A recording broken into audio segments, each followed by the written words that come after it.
I am Mariana, and I am 40 years old. I work as a medical assistant. I have been married for 12 years now, and I have a son who is a third grader and a daughter who is a first grader. John, my husband, came to my hospital often to do his sales. Every time John would come to my hospital for his sales, I was the one who handled him. At first, we were on basis of having just small talks, but then, when we found out that we had mutual friends, we got along. After having dinner together several times, we started dating. And after 3 years of dating, we got married. John is very bright, well-spoken, and great at communicating. He even frequently says it himself that working in sales was his calling. To be honest, John was not my type in terms of physical outlooks, but as we talked, I somehow fell in love with him. It has been 15 years since we met, but even after the kids are in bed asleep, I enjoyed talking with John so much that every time we talk, several hours just passes in a blink. Our 2 children, Patrick and Katie, have grown up very well, and perhaps because they're like my husband, they both talk a lot, so every day is very lively. I think we are a typical family. John is also very active with doing household chores. Tonight's dinner is steak. Do look forward to it. John sometimes declares to us in the morning what he will be cooking for dinner. And when he does, Patrick and Katie will willingly go to school with great joy. John wasn't a cook from the beginning. He could not cook at all when we first met. But before I knew it, his cooking repertoire had grown and I was amazed. The reason why my husband is cooking dinner is because I am not able to be home much. My mother is in the hospital and I visit her every day after work. At first, I would come home early to prepare dinner, but one day John said, "I'll cook dinner and leave the kids to me. Don't worry about the family. I'll take care, so you go visit and stay with your mother." I was so happy that I cried to hear his kind words. From that day, I would try and finish preparing breakfast and do much household chores I can before work and seeing the children off to school and leave for work. My husband would come back home from work and prepare dinner and took care of the children and watch over their homework in the evening. My mother has had a chronic illness for a long time and has been repeatedly in and out of the hospital for the past 3 years. She has not been doing so well lately, and she has been in the hospital for a long time now. To be honest, I don't know what will happen in the near future, so I go visit and see her every day to calm myself down from my anxieties. I lost my father in an accident when I was very young. Since I was an only child, I have only lived with my mother till marrying John. My mother was a very smart person and worked in the same medical office as me, but she started investing in stocks with the inheritance of my father and was earning quite a bit of extra income. My mother bought an apartment when I was going to elementary school. It was a large apartment, more than enough for 2 people, in a fairly convenient location, and probably expensive when I think about it now. Thanks to my mother, I was able to attend private high school and private college, and she raised me without any troubles or any inconvenience. When my mother was temporarily discharged from the hospital, I repeatedly told her that I wanted to live with her, but she shook her head no, perhaps out of concern for us. She would say, "It's okay. You worry too much. I was better than you think, Mariana." She would answer me this every time I asked her to stay with us. Fortunately, my mother was able to manage to perform daily activities by herself and did not need any nursing care. However, I was still anxious about it and went to see her every day, even while she was discharged from the hospital. Since I have to work, I can only visit her at night on weekdays, so I have my aunt visit my mother during the day. My aunt, Michelle, is single and has been running a small restaurant since before I was born. Since I was a little girl, I sometimes went to eat dinner with my mother at my Aunt Michelle's restaurant, and when my mother was away at work, Aunt Michelle used to play with me and take care of me. When I was in my rebellious phase, I would fight with my mother, and I would run away to Aunt Michelle's place to calm down. I remember well that when Aunt Michelle and I talked over the food she cooked, I would forget what I was angry about. So, I believe that I was raised by my mother and Aunt Michelle. All the food is delicious, and some of her regular customers have been coming here since I was a little girl. Even after I got married, my family often went to eat at Aunt Michelle's restaurant. Then one day, I went to visit my mother until just before visiting hours and returned home. It was quite late, but I found my mother-in-law was still at our place. The children were still awake, and the four of them were relaxing in the living room. "Oh my, Mariana, welcome back. Were you visiting your mother at the hospital again today? You must be weary for having such a long day. My parents-in-law's house is about a 5-minute drive from ours. My mother-in-law, Rachel, doesn't bully me nor pick on me, but she has a stubborn streak, which makes it harder for me to get along with her. Once she says something, she has to get things done in her way and be stubborn about it. When Rachel comes to our house like this, it is usually when she wants money. My father-in-law, Craig, still has a job and working very hard, and we're not wealthy by any means. For the past few years, Rachel has asked me to send her $500 every month as living expenses, but for the past few months, she often comes to our house to ask for additional money when she says she is in need. Today, Rachel says she came to see her grandchildren, but I think she probably wants the money. After making sure the kids are in bed asleep, Rachel said, "I'm sorry, I'm short of money again this month. Can you just give me a little more?" "Again? This month? We have been giving you money for living expenses every month now. My father is still working, so what the hell are you spending all that money on?" "Don't be so angry. I'm getting old and I have to pay for the hospital." "You're telling me not to go to the hospital? Your father's salary is going down because of the recession." John would nag her every time she asks for money, but Rachel would never back down. I have seen this exchange many times, but my mother-in-law makes some excuse and will never leave until we give her the money. I calmed my angry husband down and gave Rachel $200 that I had just found in my wallet. After giving her the money, my husband left to take bath, so I went to walk Rachel to the door, and she said, "Thank you, Mariana. You're always so supportive. By the way, how is your mother?" she asked curiously. It was the first time ever Rachel had asked me about my mother. I wondered why she would ask me such a question when she hardly ever visited her before, but I replied, "Well, I guess she is still the same. The doctors have told me that this hospital stay is going to be a long one," I answered. Then my mother-in-law said, "Oh, I see. What will happen to your inheritance?" she asked bluntly. I was surprised at her sudden question, so I questioned her back. "What? Inheritance? What do you mean?"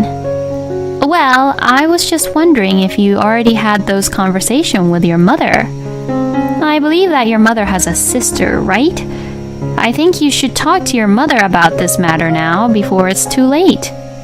After your mother passes away, you wouldn't want to have any trouble with your aunt about the inheritance, would you?" Rachel's words made me angry and irritated, so I told her, "Don't worry, my aunt and I don't have that kind of relationship that would cause trouble." I replied simply. A few weeks later, John, who had taken the children to his parents' house for the holiday, he came home in a panic. "Mariana, my mother bought a mansion near your work." Near my workplace, a mansion was under construction. Since we lived in the countryside, the mansion was very conspicuous. Whenever we passed by the mansion construction site, my husband and I often wondered who would live in such a place. "What? Where would she get that kind of money?" I asked him in surprise. "I have no idea. I questioned her a lot, but she never answered. Maybe she's relying on my father's retirement money." John said this as he wondered. "If Rachel doesn't have enough money to pay for the mansion, does this mean that we do not need to give her any money for her living expenses anymore?" "That's right. It won't make any sense because if she can afford living in that mansion, she should have enough money for her living expense." We were very angry and irritated because we had been giving Rachel money thinking that she was in need. If Rachel has enough money to pay for the mansion, it would be a lie to say that she doesn't have enough money for living expenses.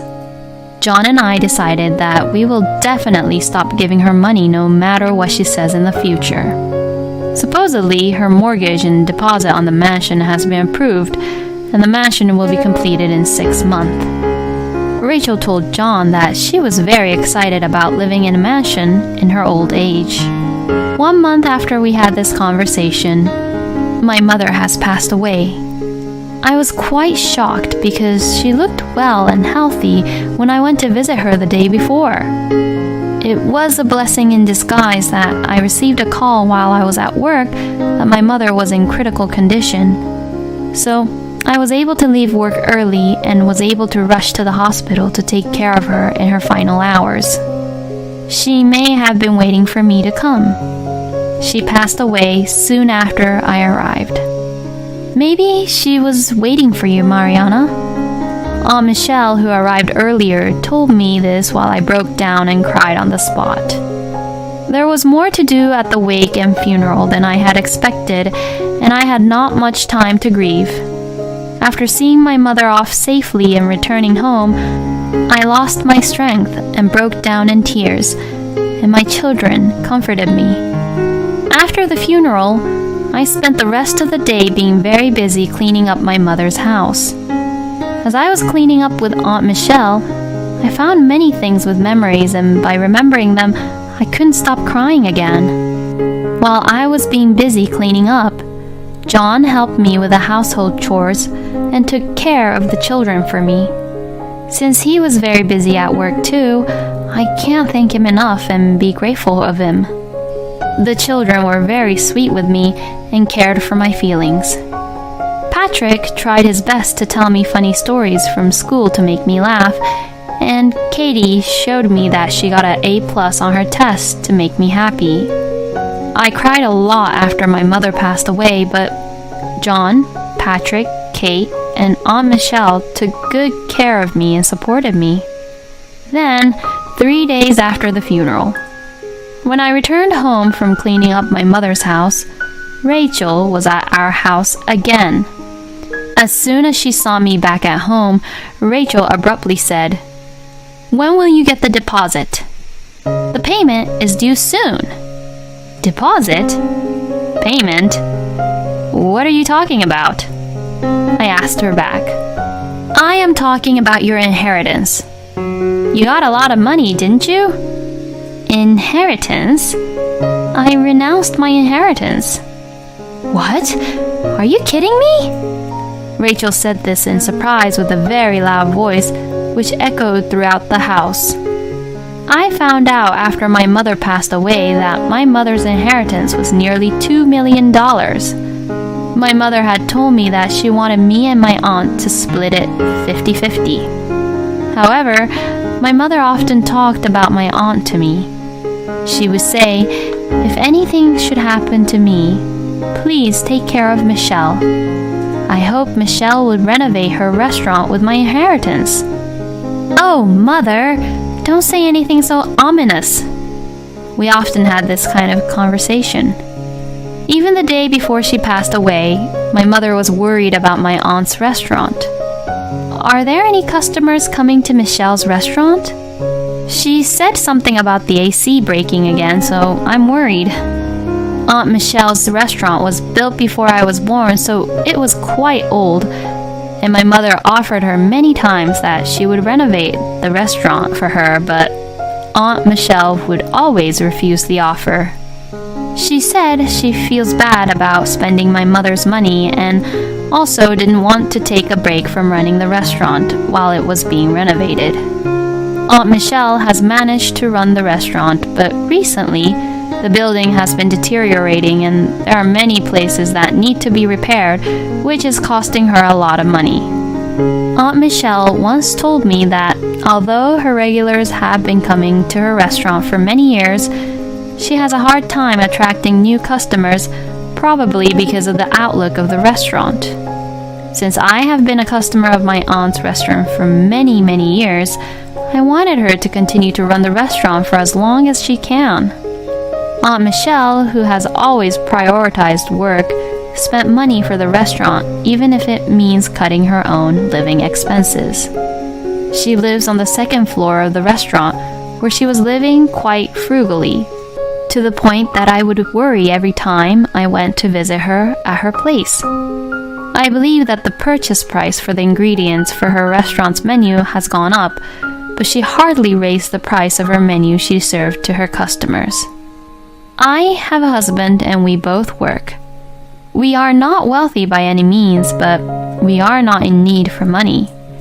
Even if I receive a large sum of money, I would have no use for it, so I wanted to renounce my inheritance and ask my aunt to inherit it all.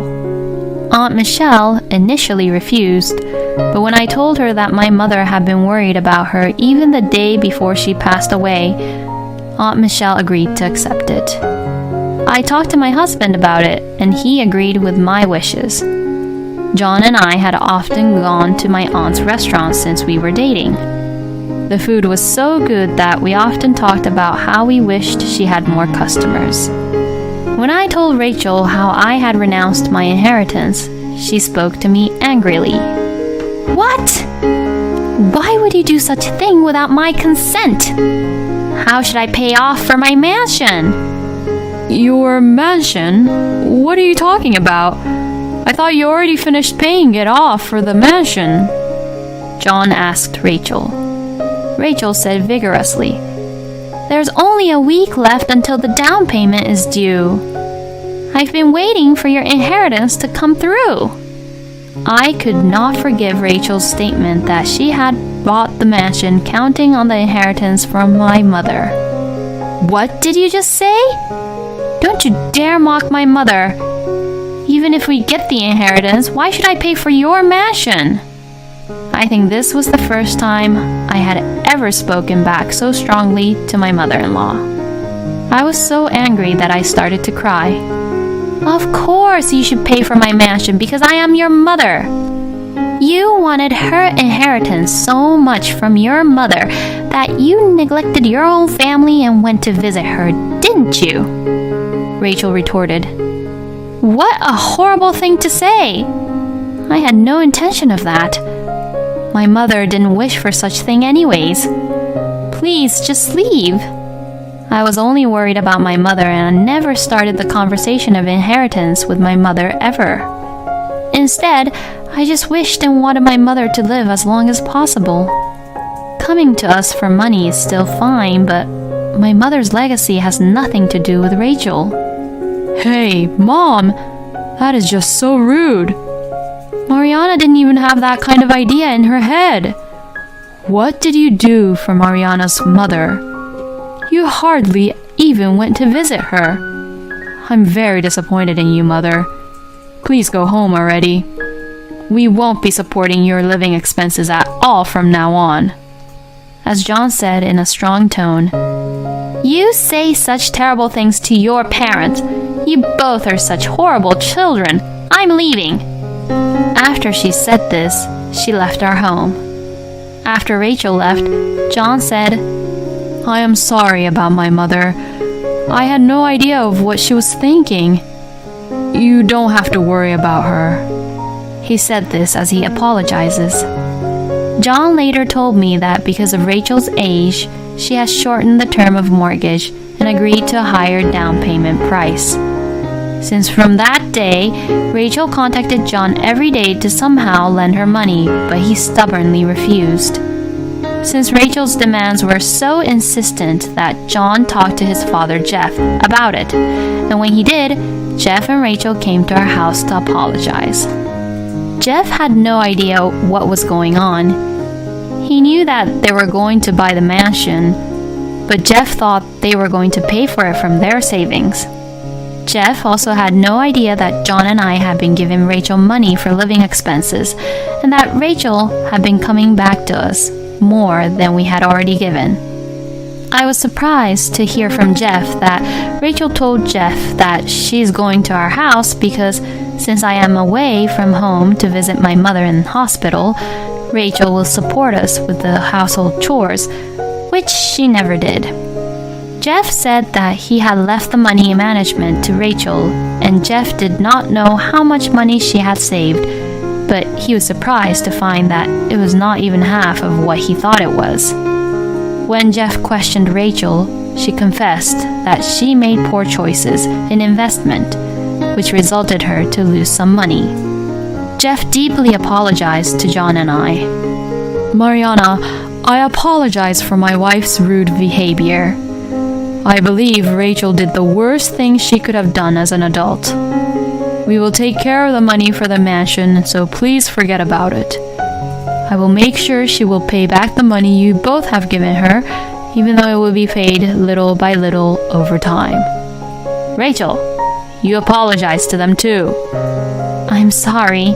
I will pay back." Rachel apologized in a small voice without the vigor she had shown the other day. "I understand. If you apologized, it's all right," I said. Seeing my mother-in-law become smaller and smaller, I felt refreshed. In the end, Rachel didn't have the money for the down payment for the mansion, and she tried to get a new loan, but it was not approved. Since Rachel had already called in to move out of her current house and had no place, Rachel and Jeff decided to move into a smaller apartment with a lower rent. Rachel had been a stay-at-home mom and had never worked, but she started working part-time to pay us back. I took my family to Aunt Michelle's restaurant for dinner. Aunt Michelle told us that there was a piece of land available just around the corner, and she decided to build the new restaurant there.